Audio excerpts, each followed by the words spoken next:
வணக்கம் மக்களை, சற்றுமுன் கிடைத்த தகவல் ஒன்றை பார்க்க போகிறோம். அதாவது ஓபிஎஸ் கையில் வரப்போகும் அதிமுக தலைமை திடீர் தகவல். இந்த ஒரு தகவலை பற்றி தான் நாம் பார்க்க போகிறோம். தகவலை பார்ப்பதற்கு முன்னதாக நீங்கள் நம்மளுடைய சேனலுக்கு புதிய பார்வையாளர்களாக இருந்தீங்கன்னா மறக்காமல் நம்மளுடைய சேனலை சப்ஸ்கிரைப் செய்து வைத்துக் கொள்ளுங்கள் மக்களை. தற்சமயம் வரைக்கும் நம்மளுடைய வேலுமணியும் ஓபிஎஸும் இணைய போகிறார்களா அப்படின்ற பேச்சுக்கள் தான் அதிகமாக போயிட்டுருக்கு. ஏனென்றால் தஞ்சாவூரில் சமீபத்தில் வேலுமணியும் தங்கமணி அவர்களும் நம்மளுடைய ஓபிஎஸ்ஸின் தீவிர ஆதரவாளராக இருக்கக்கூடிய வைத்தியலிங்கத்தை சந்தித்திருக்கிறார்கள். அப்பொழுது மிகவும் ஒரு முக்கியமான விஷயங்கள் சொல்லியிருப்பதாகவும் கூறப்படுகிறது. மேலும் எல்லாரும் ஓரணியை திரள போகிறாங்க அப்படின்ட்டு தான் பேச்சுக்கள் அடிபட்டு கொண்டிருக்கிறது. ஏனென்றால் ஒரு பக்கம் லோக்சபா தேர்தல் முடிந்து அதோடைய முடிவுகள் ஜூன் 4ஆம் தேதி வரவுள்ள நிலையில் அடுத்த கட்டமாக அனைவரும் ஒன்று திரண்டு 2026 சட்டமன்ற தேர்தலை எதிர்கொள்ள வேண்டும் என்ற ஒரு முயற்சியில் இறங்கப் போகிறாராம். ஏனென்றால் வேலுமணி ஒரு பக்கம் இதற்கு முன்னதாக பாஜகவுடன் கூட்டணி அமைக்கலாம் என்ற ஒரு முடிவில் இருந்தார்.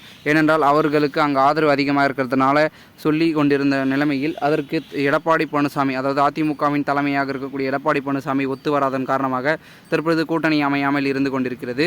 இவர் அங்கு பேசுகையில், நீங்கள் முதலில் உங்கள் தலைமையை சரி செய்யுங்கள், அவரால் தான் கூட்டணி ஒப்புக்கொள்ளாமல் தற்பொழுது பெரும் விதத்தில் போய் கொண்டிருக்கிறது, அவர் இப்பயும் இல்லை இதன் பிறகும் இல்லை, கூட்டணியே கிடையாது என்று சொல்லி கொண்டிருக்கிறார். ஆகையால் தற்பொழுதை பொறுத்த வரைக்கும் கூட்டணி என்பது வேண்டுமென்றால் நீங்கள் முதலில் தலைமையை சரி செய்த பிறகுதான் கூட்டணி அமைக்கப்படும் என்று டெல்லி தலைமையிலிருந்து பார்த்திங்கன்னா நம்மளுடைய முக்கிய அங்கங்களுக்கு தகவலையும் கொடுத்திருக்கிறார்களாம்.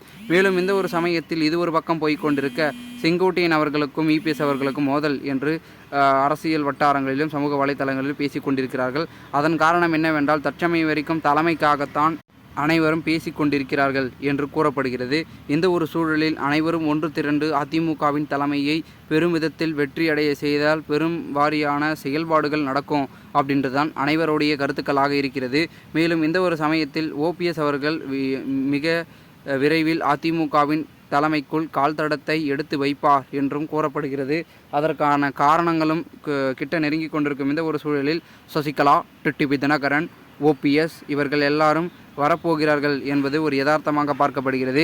இது மட்டும் இல்லாமல் எடப்பாடி பழனிசாமியின் தலைமைக்கு ஒரு முற்றுப்புள்ளியை வைக்கப் போகிறார்களா அப்படின்றதும் பேசப்படுகிறது. ஏனென்றால் உட்கட்சி பிளவு ஒரு பக்கம் போய் கொண்டிருக்க, இன்னொரு பக்கம் தேர்தல் முடிவுகள், இன்னொரு பக்கம் 2026க்காக தயாராக வேண்டும் என்று பல கட்ட விஷயங்கள் என்பது ஒன்றொன்றாக அடுக்கி கொண்டிருக்கும் இந்த ஒரு சூழலில் அடுத்து என்ன நடக்கப் போகிறது அப்படின்ற எதிர்பார்ப்பு தான் மிகுந்தமாக அதிகரித்து கொண்டிருக்கிறது அப்படின்றதும் பார்க்கப்படுகிறது. பொறுத்திருந்து பார்க்கலாம் என்ன நடக்கப் போகிறது என்பதை. மேலும் அதிமுகவில் பல திருப்பங்களும் மாற்றங்களும் தலைமைக்குள் ஏற்படும் அப்படின்றத அழுத்தம் திருத்தமாக சொல்லி கொண்டிருக்கிறார்கள் நம்மளுடைய அதிமுகவின் மூத்த நிர்வாகிகள். எனவே பொறுத்திருந்து பார்க்கலாம். மேலும் இந்த ஒரு தகவலை குறித்த பொதுமக்கள் உங்களுடைய கருத்துக்களை கமெண்ட் மூலமாக நீங்கள் தெரிவிங்கள். இதுபோன்று நீங்கள் அரசியல் சார்ந்த நிகழ்வுகளாம் தினசரி தெரிந்து கொள்ள சேனலை சப்ஸ்கிரைப் செய்து வைத்துக் கொள்ளுங்கள். நன்றி, வணக்கம்.